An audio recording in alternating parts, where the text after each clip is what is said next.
गुन्हा घडल्यानंतर ते FIR झाले होते. नंतर तपासादरम्यान आम्हाला असा निष्पन्न झाले की ते आरोपी आता चंद्रपूरला आहे. चंद्रपूरमध्ये ते एक मर्डर केले होते. त्या मर्डरमध्ये ते अटक पण झाले होते.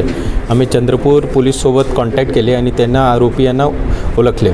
नंतर आम्ही तिथे जाऊन आरोपी यांना आज घेऊन आले आणि 4 दिनाची PC पण भेटली, पोलीस कोठरी भेटले आणि 15,72,000 ची मुद्देमाल गेले होते.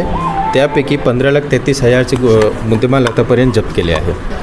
यापूर्वी आरोपी याच्यावर 25 गुन्हे दाखल आहे. वेगळे चंद्रपूर जिल्ह्यामध्ये आणि गडचिरोलीमध्ये पण दाखल आहे. आता तपास चालू आहे.